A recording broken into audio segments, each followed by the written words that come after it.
Olá, tudo bem? Como vai? Hoje nós vamos dar início a uma série de Daniel. Nós vamos estudar o livro de Daniel na Bíblia Sagrada, do capítulo 1. Vamos a cada semana estudar até o capítulo 2.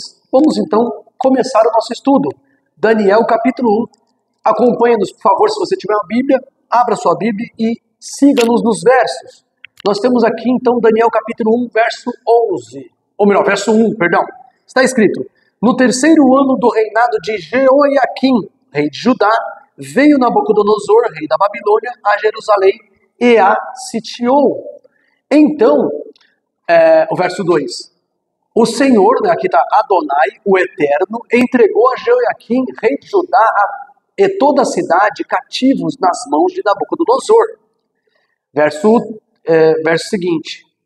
E alguns dos utensílios sagrados da casa do Senhor, de Deus, o templo, foram sequestrados.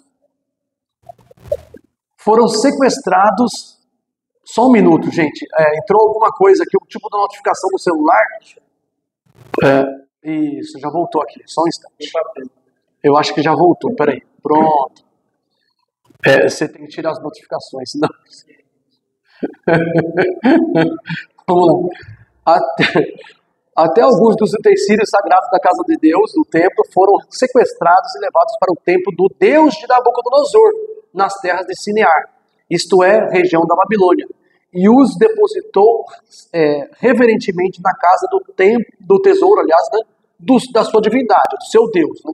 Na minha versão aqui diz do seu Deus, aqui diz da sua divindade. Seja como for, a gente vê aí uma situação extremamente problemática em que você percebe que Deus ele apresenta em oposição o rei da Babilônia, o reino da Babilônia contra o reino de Judá, contra Jerusalém. Então é Babilônia versus Jerusalém.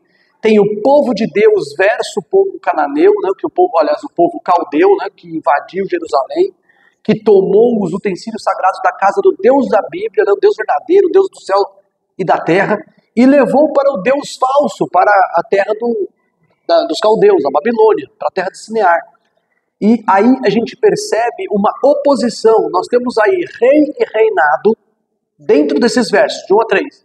Nós temos casa de Deus e santuário, ou templo, de acordo com a versão. Nós temos aí povo de Deus em oposição ao povo da Babilônia. E nós temos também a questão do juízo, porque o povo da Babilônia não foi para lá à toa, foi como um juízo divino. Deus tinha conduzido, Deus tinha abençoado Nabucodonosor, o rei da Babilônia, para que ele punisse realmente o povo de Israel, que vinha desobedecendo a Deus constantemente. Vejamos aí, siga conosco os slides. Invasões e os respectivos acontecimentos. Vejamos aqui. Nabucodonosor invadiu 3 vezes a cidade de Jerusalém, em 3 campanhas militares em um espaço de 20 anos aproximadamente. A primeira invasão aconteceu em 606, Daniel 1, verso 1 e 2. E nesse momento iniciam-se os 70 anos do cativeiro babilônico, 70 anos profetizados pelo profeta Jeremias. Muitos anos antes, já tinha anunciado que ia acontecer isso. Jeremias 25, de 1 a 15 e 29, verso 10, por exemplo. Agora, seguindo adiante, vamos retomar o verso 1 de Daniel. Deixa eu ver se é isso mesmo. Não, acho que é Jeremias 25, de 1 a 15. Deve ser isso. No 4º ano de Jeoiaquim, filho de Josias, rei de Judá, no 1º ano de Nabucodonosor, rei da Babilônia, esta palavra, veio a Jeremias a respeito de todo o povo de Judá. Então Deus falou com Jeremias e anunciou o que ia acontecer. O que ia acontecer? O verso 2 nos diz: e o profeta Jeremias proclamou-a em toda a terra de Judá e a todos os habitantes de Jerusalém, profetizando. Verso 3: durante 23 anos a palavra de Yahvé tem vindo a mim desde o 13º ano de Josias, filho de Amon, rei de Judá, até o dia de hoje. E eu a tenho anunciado a vós, pregando-vos insistentemente, mas vós não tendes dado ouvidos. Verso seguinte: portanto, assim afirma o Senhor dos Exércitos, o Eterno dos Exércitos, visto que não destes ouvidos às minhas palavras. O verso 9 diz: chamarei todos os povos do norte, diz Yahvé, como também Nabucodonosor, rei da Babilônia, meu servo, e os trarei sobre esta terra e sobre os seus moradores, e sobre todas estas nações em redor. Eu os destruirei totalmente e farei que se tornem alvo de terror, de zombaria, vergonha e perpétua desolação. Seguindo adiante, farei cessar dentre eles a voz de exaltação, de júbilo, a grande alegria, e a voz do noivo e a voz da noiva, o som do moinho e a luz do candeeiro. Toda esta terra se transformará em um monte de entulho e tristeza. E estas nações servirão ao rei da Babilônia por um período de 70 anos. Então Deus deixa claro aqui que o período de opressão para o povo de Israel, sem intervalo, seria de 70 anos. Seguindo adiante. Quando se completarem os 70 anos, julgarei e agirei contra o rei da Babilônia e a sua nação, a terra dos caldeus e babilônios, por causa de suas próprias iniquidades. Assevera ou garante, afirma Yahvé. E deixarei esta terra completamente arrasada para sempre. Deus está falando que quando ele punisse Babilônia, ela não seria restaurada mais. Próximo aqui, o verso 13, Jeremias 25 diz: cumprirei naquela terra tudo o que adverti que faria contra ela. Exatamente tudo o que está escrito neste livro e que Jeremias profetizou contra todas as nações. Aqui no verso 14 diz: portanto, os próprios babilônios serão feitos de escravos por muitas nações e grandes reis. Eu lhes pagarei conforme as suas atitudes e as suas obras. Então, eis o que me ordenou Yahvé: tomai da minha mão este cálice, do vinho da minha ira, e faz que o bebam todas as nações a quem eu te enviar. Então, essa expressão de tomar o cálice da ira de Deus você agora vai receber as medidas da minha ira que lhe cabem. Então, você vai se embriagar da ira que eu vou derramar sobre vocês. Então, resumindo aqui, vamos para esse slide aí, note com gente. Resumo da primeira invasão. Invasão em 606 a.C. Isso está escrito em Daniel 1, verso 1 e 2. Primeira coisa, o templo de Salomão é invadido e saqueado. E alguns utensílios sagrados da casa do Senhor, do santuário, são levados para a Babilônia.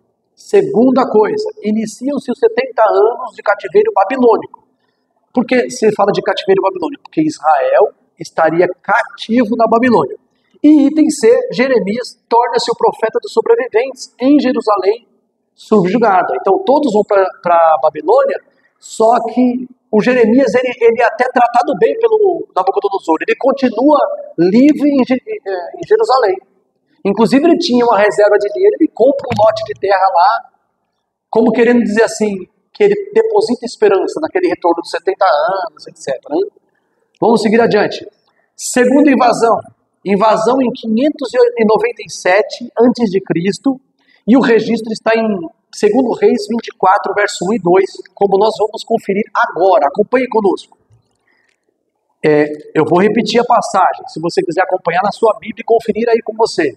2 Reis 24, versos 1 e 2. Vamos ao verso agora. Durante o governo de Joaquim, Nabucodonosor, rei da Babilônia, invadiu a nação. E Jeoiaquim foi obrigado a tornar-se seu vassalo por 3 anos. Ao final desse tempo, Jeoiaquim arrependeu-se de sua decisão e rebelou-se contra Nabucodonosor. Vamos seguir. Então, verso 2, o Senhor mandou tropas dos babilônios, dos sírios, dos moabitas e dos amonitas contra Jeoiaquim e as enviou contra Judá com o objetivo de o aniquilarem o povo de Judá, de acordo com tudo que a palavra do Senhor já havia antecipado por intermédio de seus servos, os profetas. Então nós vemos o segundo cerco, o segundo momento de sítio, que Jerusalém foi sitiada e invadida, agora por vários povos, mas chefiados certamente pela Babilônia, Moabitas, Amonitas, etc., como punição de Deus contra eles. O verso 3 diz-nos o seguinte: Em realidade, foi por ordem expressa do Senhor que todos esses fatos ocorreram contra Judá, para expulsá-los de sua presença por causa de todas as maldades e pecados cometidos por Manassés, que foi o pior rei da história de Israel, bem como devido ao sangue inocente que ele derramou em abundância, porquanto inundou Jerusalém de sangue sem culpa, era sangue de pessoas inocentes, e por isso o Senhor decidiu não perdoá-lo. Então Manassés ele trouxe mal sobre Jerusalém e sobre a população da cidade. Se o mal tivesse caído só sobre o rei, vá lá, né? Mas caiu sobre todo mundo que estava ali. Então isso é para a gente pensar nas consequências dos nossos atos. Às vezes nossos atos, a gente pensa assim, eu pequei, eu vou pagar por esse erro, né? Eu vou colher o que eu plantei. Mas na verdade, quem está com a gente acaba sofrendo também, indiretamente, esse tipo de punição divina. Sigamos adiante então. No nosso slide atual, neste agora, nós temos o resumo da segunda invasão. 9 anos depois da primeira invasão, Jerusalém é novamente conquistada. B. O rei Joaquim e o profeta Ezequiel são levados cativos para a Babilônia. C. Zedequias, irmão de Josias, é nomeado rei por ordem de Nabucodonosor. E D. Ezequiel passa a ser o profeta dos exilados. Ok? Vamos lá então. Terceira invasão. No ano 586 a.C., século 6 ainda, né? Segundo Reis 25, de 1 a 11. Vamos seguir então. Terceira invasão, para a gente entender isso. Isso está escrito segundo Reis 25, de 1 a 11. Está escrito, aconteceu que no 9º ano do reinado de Zedequias, no dia 10 do 10º mês, Nabucodonosor, rei da Babilônia, atacou Jerusalém com todo o seu exército e a sitiou. Construiu rampas de ataque ao redor de toda a cidade. Assim, Jerusalém foi mantida sob forte cerco militar inimigo até o 11º ano do reinado de Zedequias. No 9º dia do 4º mês, a fome em toda a cidade havia se tornado tão severa que não havia absolutamente mais nada com que o povo pudesse se alimentar. Eles estavam totalmente sem nenhuma comida. Então a muralha da cidade foi rompida e todos os soldados fugiram durante a noite pelo caminho da porta entre os 2 muros, a qual estava junto ao jardim do rei, porque os babilônios sitiavam a cidade de toda a volta, e o rei fugiu em direção a Arabá, Vale do Jordão. Então nós estamos fazendo a leitura rápida aqui para a gente avançar, tá bom? Verso 5. Mas o exército dos babilônios perseguiu o rei e o alcançou nas campinas de Jericó. Contudo, todo o exército se dispersou. Nós estamos lendo aqui, segundo Reis 25, versos 5. Agora o 6, tá bom? Então prenderam o rei e o conduziram a Ribla, diante do rei da Babilônia, que lhe determinou sua sentença. Degolaram os filhos de Zedequias à vista do próprio pai. Já pensou, degolaram à vista do pai? Logo em seguida, perfuraram os olhos de Zedequias, prenderam-no com correntes de bronze e o levaram para a Babilônia. No dia 7 do 5º mês do 19º ano do governo do rei da Babilônia, Nabucodonosor, seu comandante da guarda imperial e conselheiro pessoal, Nabuzaradã, o nome seria esse, aqui está com expressões hebraicas, tá bom? Partiu para Jerusalém. Então a gente vê aí o terceiro cerco, certo? Vamos concluir isso então. Assim que chegou à cidade, incendiou o Nabuzaradã, ele incendiou o templo do Senhor, portanto não foi só os utensílios que foram roubados. Agora não, agora o templo foi destruído com fogo, né? E o palácio real queimou também todas as cidades de Jerusalém e todos os edifícios importantes. E todo o exército dos babilônios, que acompanhavam o comandante Nabuzaradã, colocou abaixo os muros ao redor de Jerusalém. Portanto, eles destruíram também as fortificações, né, o muro de defesa. Em seguida, Nabuzaradã e seu exército levou cativo o restante do povo que havia permanecido na cidade, todos os desertores que já haviam passado para o lado do rei da Babilônia e o resto da multidão. Então nós temos aqui os 3 cercos, e o resumo desse cerco, do terceiro cerco é: 20 anos após a primeira invasão, Nabucodonosor cerca Jerusalém. O cerco e sítio babilônios duraram 30 meses entre os dias 15 de fevereiro de 588 a 19 de julho de 586. Zedequias ou Matanias, se você preferir, o último rei do Reino do Sul, governa 11 anos. C. O restante dos utensílios sagrados foram levados para a Babilônia. A Arca do Concerto foi escondida antes dessa última invasão. A gente pode fazer um estudo especial de uns 5, 10 minutos só para explicar sobre o destino da Arca e qual vai ser o fim dela no final dos tempos, tá? Escatológico. A gente pode considerar isso outro dia.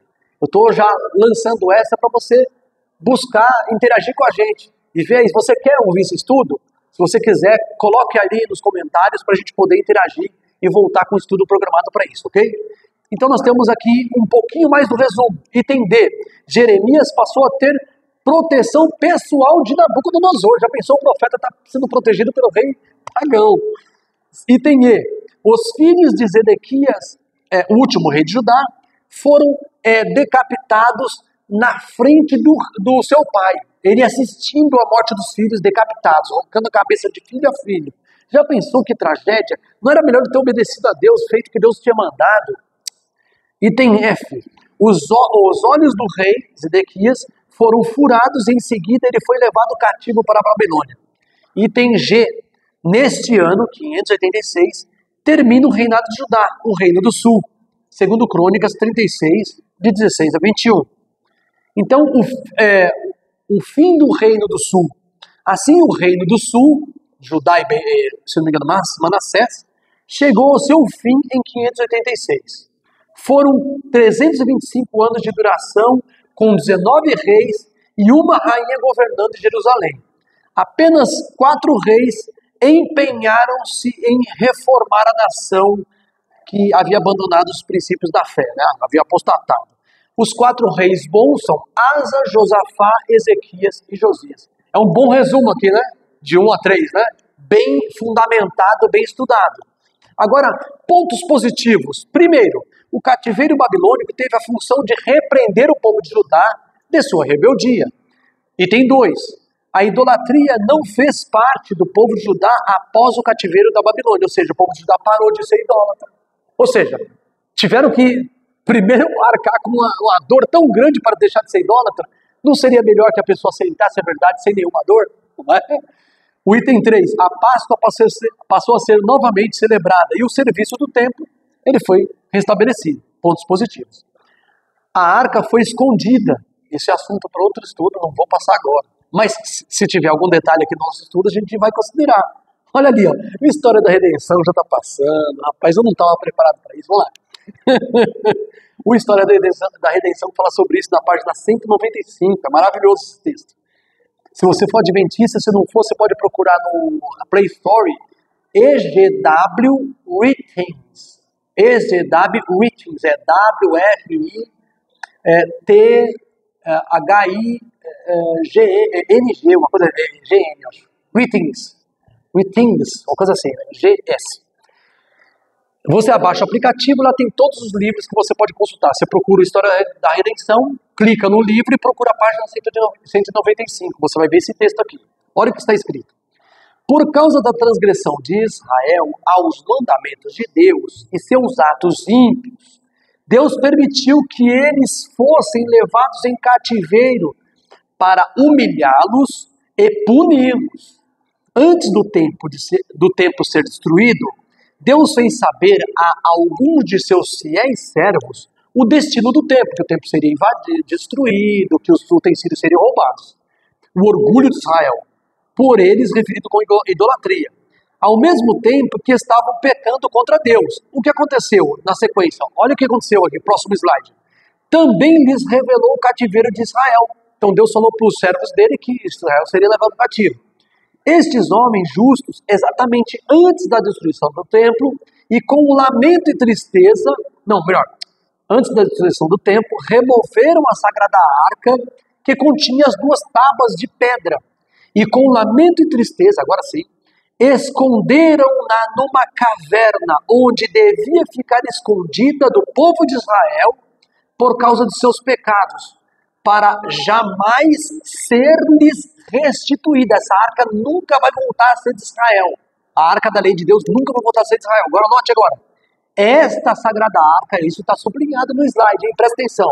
Esta sagrada arca ainda está oculta, jamais foi perturbada desde o dia que foi escondida. Ou seja, a arca da lei de Deus existe, está numa caverna, onde os servos de Deus lá no século 6 a.C. esconderam.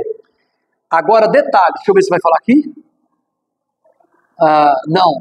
Vamos seguir a próxima slide aí, só para continuar. Eu vou deixar o detalhe para depois. 4 anjos celestiais sempre acompanhavam a arca de Deus em todas as suas jornadas. 4 anjos celestiais, para guardá-la de todo perigo e para executar qualquer missão requerida deles em conexão com a arca. Jesus, o Filho de Deus, seguido por anjos celestiais, ia adiante da arca quando esta veio ao Jordão, e as águas se abriam diante de sua presença. Então Deus acompanhava a arca, né? Os anjos protegendo a arca. Cristo e os anjos estiveram junto à arca e os sacerdotes no leito do rio até que todo Israel tivesse atravessado o Jordão. Isso aconteceu, pessoal, vocês que nos acompanham, irmãos, tal, isso aconteceu quando eles estavam entrando na Terra Prometida, certo? Quando eles estavam vindo dos 40 anos do deserto, ok? Próximo slide diz assim: Cristo e os anjos estavam presentes no circuito da arca ao redor de Jericó. Lembra quando eles foram invadir Jericó? E que os homens, os levitas da família de Coate, que faziam o transporte da arca, eles transportaram a arca em volta de Jericó uma vez por dia. E no 7º dia foi 7 voltas. E eles, quando eles gritaram, os anjos de Deus, está escrito nos livros de Ellen White, que os anjos de Deus derrubaram as muralhas, né? E aí eles invadiram Jericó e tomaram Jericó. Então a arca ela era acompanhada pelos anjos de Deus e pelo próprio Cristo indo à frente deles, né? Próximo slide. Mais tarde, agora voltamos a Daniel 2, tá? Daniel 2, verso 2 a 4, tudo bem? Voltamos lá. Mais tarde o rei ordenou a Aspenaz, seu mordomo e chefe dos oficiais da sua corte, que trouxesse alguns dos israelitas da família real e da nobreza. Então não eram qualquer jovem, os jovens mais preparados de Jerusalém. Jovens sem imperfeições físicas, de boa aparência, inteligentes, bem instruídos, que dominassem várias áreas do saber e fossem hábeis e capazes de servir no palácio de Nabucodonosor. Isso significa que eles tinham boas maneiras, sabiam como entrar, como sair, sabiam como proceder num palácio real. Próximo slide, vejamos ali. Ele próprio ficara encarregado de lhes ensinar o idioma e a cultura dos caldeus babilônios, né? Então eles tinham que, os jovens israelitas tinham que aprender então essa língua, a cultura. Verso 5, o rei designou-lhes uma porção diária das melhores iguarias de sua mesa e do vinho que ele mesmo bebia. Então o rei, ele deu altos privilégios para esse grupo de jovens, né? Eles passariam por um período de treinamento que levaria 3 anos e depois disso estariam habilitados para servir ao rei. Então foi como se fosse uma faculdade. Capítulo 1 de Daniel. Desculpa, o slide está falando que é capítulo 2 e capítulo 1. Houve um erro aqui do slide, tá bom, gente? Bem lembrado aqui, o Lucas me ajudou aqui, o Lucas da igreja aqui, onde a gente frequenta. Capítulo 1, verso 6 agora, tudo bem? Desse slide. Ao contrário do que diz o slide, que é o capítulo 2, 1, verso 6. Entre esses estavam alguns jovens vindos de Judá, cujos nomes em hebraico significavam Daniel, que significa o quê, Daniel? Deus é meu juiz. Ananias significa Yahvé é misericordioso. Misael significa ninguém se compara a Deus. Olha que lindo o nome de Misael, hein? Se eu tivesse outro filho, seria Misael. e Azarias, e Yahvé meu socorro. Daniel 1, verso 6. Olha que lindo o nome deles, né? De cada um deles. Próximo slide. Aí nós temos os nomes que eles receberam na Babilônia. Qual era o interesse da Babilônia? Que eles esquecessem o Deus deles. Você tem um nome de origem, mas o nome de origem era um louvor, um tributo e adoração ao Deus do céu, Deus Criador, verdadeiro. E aí o povo da Babilônia falou, não, você tem que esquecer esse Deus. Vamos dar outros nomes para vocês. Então vamos lá. O chefe dos oficiais, entretanto, deu-lhes novos nomes. A Daniel chamou de Beltesazar, que em babilônio quer dizer Bel protege sua vida. Bel é o deus deles lá, né? A Ananias denominou Sadraque, que significa amigo do rei. A Misael nomeou Mesaque. Quem é como Deus Lua? Esse é o nome Mesaque. Já pensou que veneno recebeu o nome desse? E a Azarias deu o nome de Abednego, servo do deus Mercúrio. Olha o significado do nome deles. Então nós temos eles passando, por assim dizer, por uma lavagem cerebral. Eles querem fazer uma lavagem. 3 anos da faculdade da Babilônia para eles esquecerem a cultura hebraica. Trocar o nome deles para esquecer a origem deles, qual o propósito de vida deles. Porque quando o pai colocou o nome de Daniel, Deus é meu juiz, o pai queria que ele sempre se lembrasse de Deus para a vida toda. O propósito da sua vida é servir a Deus. E agora o nome dele estava mudado. Né? Então, assim, era para realmente confrontar os jovens com a cultura mundana. Isso também acontece hoje. Sigamos adiante. Daniel 1:8, perdão. Daniel, porém, decidiu no seu coração não se tornar impuro, consumindo as iguarias do rei, nem com o vinho especial servido à mesa real, e solicitou ao chefe dos oficiais permissão para se abster daqueles alimentos.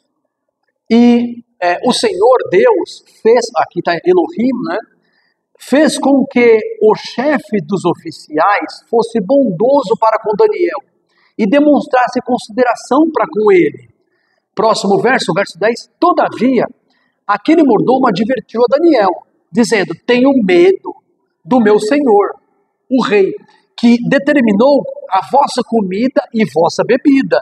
Se ele achar os vossos rostos mais abatidos do que o dos outros jovens da vossa idade, o rei poderá pedir a minha cabeça por vossa causa.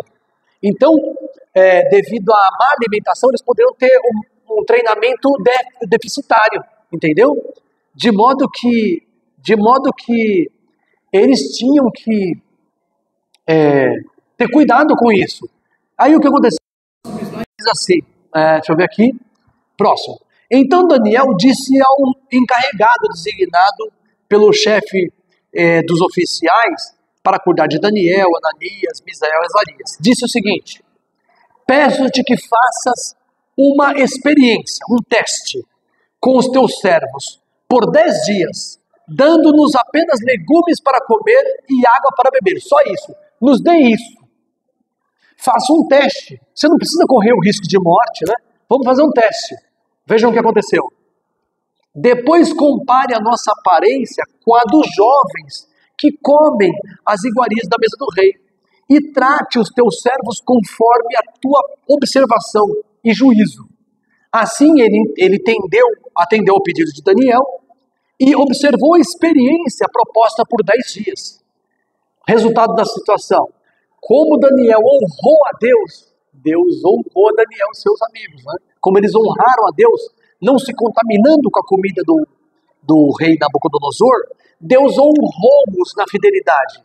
Então o verso seguinte diz, passado 10 dias, a aparência dos 4 rapazes era melhor e demonstravam estar mais saudáveis e fortes do que todos os jovens que se alimentavam da comida da mesa do rei. O verso 16 diz, assim o encarregado tirou a comida e o vinho do rei que lhes havia sido designados, e em lugar dessas iguarias e do vinho real, passou a servir-lhes vegetais.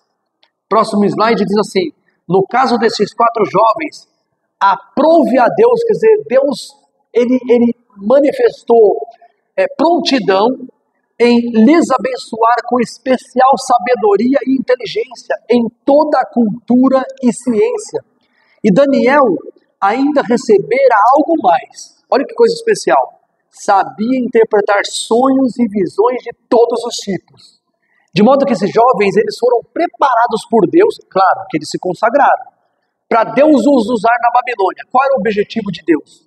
Iluminar o conhecimento, com o conhecimento verdadeiro, com a palavra da verdade, as verdades bíblicas, os povos de outras nações.